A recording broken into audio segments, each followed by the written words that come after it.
안녕하세요.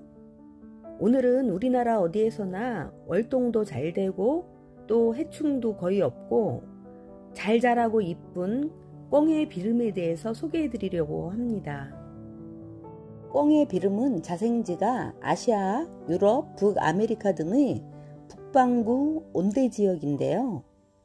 키우기도 쉽고 이쁘고 또 생명력도 강하고 삽목도 잘 돼서 식물 초보분들에게 꼭 권해주고 싶은 꽃입니다.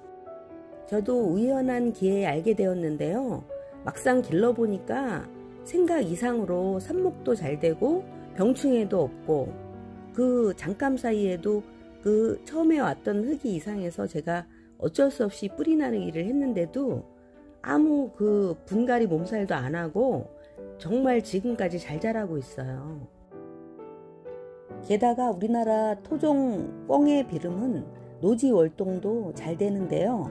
제가 기르고 있는 이 세입꿩의 비름은 일본에서 온 아이인데요. 노지 월동을 시키려면 마른 풀잎이나 낙엽 정도만 덮어주면 충분히 그 노지에서 월동을 한다고 합니다. 그리고 일반 가정집의 베란다에서는 특별한 조치 없이 월동이 가능하다고 하는데요. 신문지 한 장 정도만 덮어주면 좋을 것 같습니다. 또 꿩의 비름의 종류가 여러 가지가 있더라고요. 큰 꿩의 비름, 둥근 꿩의 비름, 세입꿩의 비름, 자주꿩의 비름 등 이렇게 여러 가지가 있습니다. 키우는 요령은 꽃이 피었을 때는 좀 더 주셔야 하지만 보통 때는 흙이 충분히 말랐다 싶을 때 말리듯이 선인장처럼 길러주시면 됩니다. 분갈이를 급하게 안 하려고 했거든요. 근데 너무 상태도 좋고 해서 안 하려고 했는데 흙을 보니까 흙이 너무 진흙 같은 그런 성분이더라고요. 이런 흙은 처음 보거든요. 바특도 아니고 무슨 진흙과 바특이 섞인 것 같은 이상한 그런 흙인데 이게 물에 불려도 불려지지가 않아요. 있어서 물이 흡수가 되는지도 의심스럽고 도저히 안 되겠어서 분갈이를 했어요. 처음에 왔을 때 이렇게 수영이 예뻤어요. 그래서 굳이 수영도 예쁘고 흙도 그렇게 나쁜 흙 같지 않아서 그냥 두게 되었는데 물을 주다 보니까 물이 흡수도 안 되고 흙도 굉장히 물을 줘도 딱딱하고 무겁고 그래서 한번 꺼내서 살펴보니까 정말 이 분을 갈아주지 않으면 안 되겠다는 생각이 들었어요. 무슨 진흙 성분도 아니고 진흙 성분에 가까운 그런 성분이 같이 뒤섞여 있는 느낌이 들었어요. 이런 상태면은 물을 줘도 이 안까지 흡수가 안 될 가능성이 높거든요.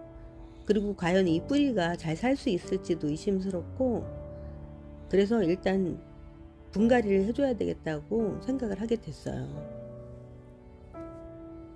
그래서 열어보니까 아니나 다를까 정말 흙이 이상한 흙이었어요. 그냥 일반 상토하고 그런 일반 화원에서 오는 그런 흙이 아니었습니다. 물이 흡수되지 않는 것 같아서 저면간수로 물에 한 30분 정도 담가놨는데도 흙을 털어보니까 이렇게 물이 스며들지 않은 부분이 많더라고요. 이렇게 되면 이 부분은 목말라 죽는 거거든요. 물에다 한번 헹궈 보겠습니다. 한 5분 정도 담가서 다시 만져봤는데도 이게 잘 떨어지지 않는 흙이더라고요. 굉장히 무슨 점액질처럼 끈끈하게 붙어 있어서 결국은 이렇게 뿌리를 나누어야 되겠다고 생각했어요. 어쩔 수 없이 좀 위험을 감수하고 또 이 꿩의 비름의 생명력을 믿고 그냥 이걸 분리를 할 수밖에 없다고 생각했기 때문에 이렇게 뿌리를 다 나눴습니다. 이렇게 뿌리를 다 나누니까 그제서야 흙이 어느 정도 빠졌어요.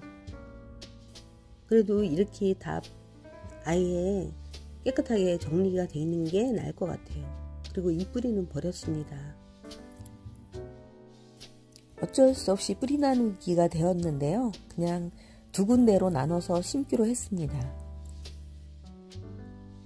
배수충은 이 휴가토 난석인데요. 난석 중립을 깔았습니다. 먼저 화분에서 나온 흙인데요. 바닥에 일부 살짝 뿌려주겠습니다. 여기에는 유익균이 있거든요. 그리고 상토 7에 마사나 녹소토의 비율을 3으로, 그렇지 않으면 6대 4도 좋습니다. 먼저 화분에서 나온 흙을 한 10분의 1 좀 안되게 넣겠습니다. 이번에는 흙이 좋지 않아 보이니까. 그 유익균은 있으니까 섞어주되 보통 때 10분의 1인데 이거는 10분의 1 좀 안되게 조금 덜 넣겠습니다. 그렇게 넣어준 흙을 섞어서 화초를 살짝 들은 상태에서 뿌리 밑으로 골고루 들어갈 수 있게 이렇게 톡톡 치면서 넣어주시고요. 돌려가면서 넣어주시면 좋습니다. 그리고 또 중간중간 이렇게 톡톡 치면서 골고루 그 뿌리 사이에 들어가는 게 제일 중요하거든요. 그래서 살짝살짝 쳐주면서 넣어주시면 좋습니다. 그리고 그 화초 밑에를 눌러주실 때도 너무 세게 누르지 마시고 적당한 힘으로 살짝살짝 눌러주세요. 지금 쓰고 있는 이 화분은 다이소에서 2,000원에 2개 하는 거를 샀는데요. 배수가 굉장히 좋게 나왔더라고요. 그리고 약간 기름한데 자리 차지도 많이 안 하고 그래서 거리대에 놓기에는 딱 좋은 것 같아요. 요거는 더 작은 사이즈인데 2,000원에 3개입니다. 지금까지는 제가 토분을 고집해 왔는데요. 여러 개의 화분을 관리하고 또 거리대에 햇빛을 보여주기 위해서 내놓고 물도 주고 할 때 이 무게가 많은 몸에 무리가 되더라고요. 그래서 거리대에 걸기도 가볍고 또 몸에도 무리도 안 가고 해서 앞으로는 풀분을 좀 더 애용하려고 합니다. 이렇게 분갈이를 마쳤고요. 저 같은 경우는 분갈이 한 날 물을 주지 않습니다. 더군다나 얘는 또 물에 담궈 놨었잖아요. 그리고 뿌리도 상처가 지금 엄청나게 지금 났고요. 뿌리도 버린 경우도 있고. 그래서 이런 아이들은 오늘 주면 감염 우려가 굉장히 큽니다. 그래서 당일날 안 주고 저는 항상 그 다음날 주는데, 얘 같은 경우는 돌나물까지만 거의 선인장처럼 물을 자주 주면 오히려 무름이 오고 더 좋지 않거든요. 그래서 오늘 뿌리에 상처가 너무 크고 물에도 한참 담궈 놨으니까 내일 줘도 오히려 좋지 않고 내일 모레쯤 주는 게 좋을 것 같습니다. 그래서 저는 내일 모레 주겠습니다. 남은 아이들은 이렇게 작은 화분에 따로 심어줬습니다. 이렇게 화분 2개에 나누어서 심어줬고요. 저는 처음에 이 아이들이 다육인 줄 알았어요. 그런데 얘네들은 돌나물과에 속합니다. 그리고 추위에 혹시 냉해를 입을까 걱정했는데 실제 이 아이들은 그 우리나라의 그 노지에서도 거의 견딘다고 하네요. 근데 이제 이 그 세입공의 비름 같은 경우에는 조금 보완을 해주셔야 합니다. 완전히 우리나라 본토배기가 아니고 일본에서 건너온 아이들이라고 하더라고요. 그래서 일반 노지에서 월동하는 것들과 같은 조치를 해주셔야 하고요. 베란다에서는 그런 조치 없이 충분히 월동이 가능하다고 합니다. 이거는 제가 전에 삽목해뒀던 꽁해비름인데 이렇게 꽃이 있는 채로 심었는데 그 부분이 잎처럼 이렇게 초록초록하게 색상이 바뀌더라고요. 꽃이 잎이 된 건지 뭔지는 정확하게 모르지만 꽃 색상이 오히려 초록초록하게 색상이 변했어요. 그리고 새로 피어나는 꽃처럼 지금 피어나고 있습니다. 처음 삽목 후 3일 정도는 물을 안 줬고요. 그 이후에는 겉흙이 마른 후에 물을 주거나 저렇게 들어봐서 살짝 가벼워졌으면 물을 줬습니다.